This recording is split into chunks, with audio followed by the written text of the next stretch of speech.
નમસ્કાર દર્શક મિત્રો, લેટેસ્ટ ન્યૂઝમાં આપનું સ્વાગત છે। આજે આપણે દેશ વિદેશના એવા 10 મોટા સમાચાર વિશે વાત કરીશું જે તમારા જીવન પર સીધી અસર કરશે।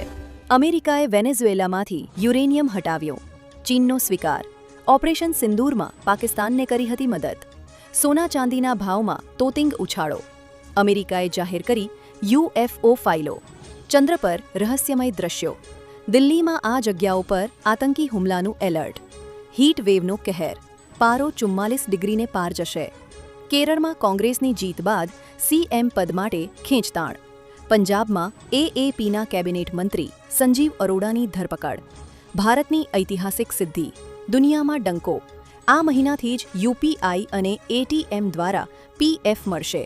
આ બધું જાણીએ તે પહેલાં અમારી YouTube ચેનલને સબસ્ક્રાઇબ કરી લેજો અને બેલ આઇકન ઓન કરી દેજો।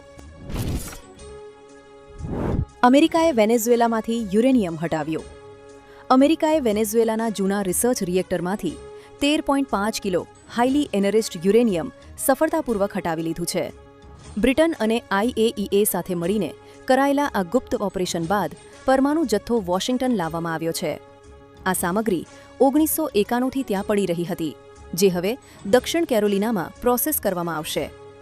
NNSAના મતે દક્ષિણ અમેરિકા અને અમેરિકાની સુરક્ષા માટે આ અત્યંત મહત્વનું પગલું છે। ચીનનો સ્વીકાર, ઓપરેશન સિંદૂરમાં પાકિસ્તાનને કરી હતી મદદ। ચીને પ્રથમવાર સ્વીકાર્યું છે કે 2025ના ઓપરેશન સિંદૂર દરમિયાન તેને પાકિસ્તાનને ટેકનિકલ મદદ કરી હતી। ચીની એન્જિનિયર ઝાંગ હેંગે ખુલાસો કર્યો કે તેમની ટીમે જે 10 CE ફાઇટર જેટ્સને યુદ્ધ માટે સજ્જ રાખ્યા હતા। 50 ડિગ્રી ગરમીમાં પણ ચીની નિષ્ણાતો પાકિસ્તાની વાયુસેનાને રિયલ ટાઈમ સપોર્ટ આપતા હતા। ભારતની અગાઉની શંકાઓ હવે સાચી સાબિત થઈ છે। સોના ચાંદીના ભાવમાં તોતિંગ ઉછાળો, આ અઠવાડિયે કિંમતી ધાતુઓના ભાવમાં રેકોર્ડ બ્રેક તેજી જોવા મળી છે। 1 કિલો ચાંદીના ભાવમાં 15,269 રૂપિયાનો જંગી વધારો થતાં તે 2.56 રૂપિયાની ઐતિહાસિક સપાટીએ પહોંચી છે। બીજી તરફ સોનાના ભાવમાં પણ 815 રૂપિયાનો વધારો નોંધાયો છે, જેનાથી 10 ગ્રામ સોનું 1.51 લાખ રૂપિયા થયું છે। આ વર્ષે સોનામાં કુલ 17,883 રૂપિયાનો વધારો થયો છે। અમેરિકાએ જાહેર કરી UFO ફાઇલો, ચંદ્ર પર રહસ્યમય દ્રશ્યો। અમેરિકાએ પ્રથમ વખત UFO સંબંધિત ગુપ્ત ફાઇલો જાહેર કરી છે, જેમાં ચંદ્ર પર રહસ્યમય વસ્તુઓ દેખાયાનો દાવો છે। એપોલો 12 અને 17 મિશનના રેકોર્ડ્સ જાહેર કર્યા, જેમાં અવકાશયાત્રીઓ અવકાશયાન પાસે આતશબાજી જેવો નજારો અને ચમકતા કણો જોવાની વાત કરી રહ્યા છે। સેંકડો વિડીયો અને ફોટા સાર્વજનિક થતા એલિયન અંગે ફરી ચર્ચા જાગી છે, જો કે સરકારે કોઈ પાક્કા પુરાવા આપ્યા નથી। દિલ્હીમાં આ જગ્યાઓ પર આતંકી હુમલાનું એલર્ટ।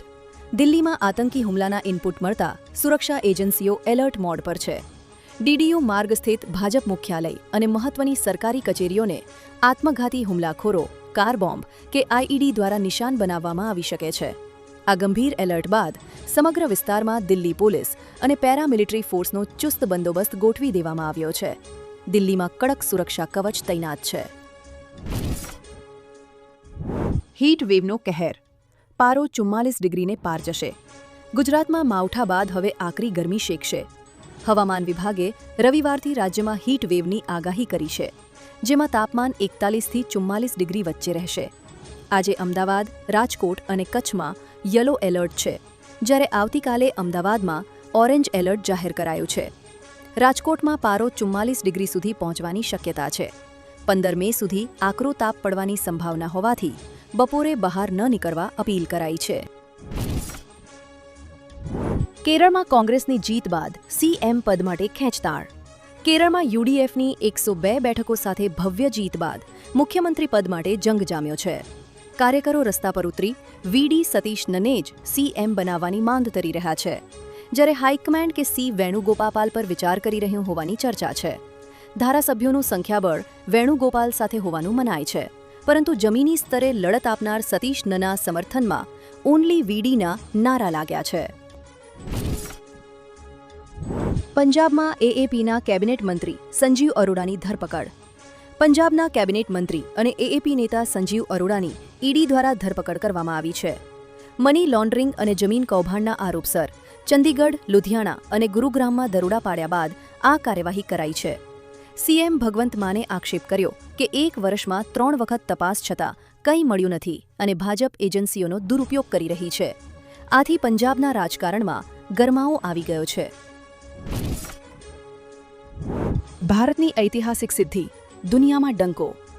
ભારતે સંરક્ષણ ક્ષેત્રે 8 મે 2026ના રોજ ઓડિશામાં ઐતિહાસિક સિદ્ધિ હાંસલ કરી છે.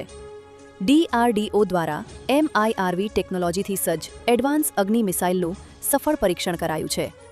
આ ટેકનોલોજી દ્વારા ભારત હવે એક જ મિસાઇલથી અલગ અલગ ભૌગોલિક વિસ્તારોમાં અનેક લક્ષ્યોને ચોકસાઈપૂર્વક વિંધી શકશે.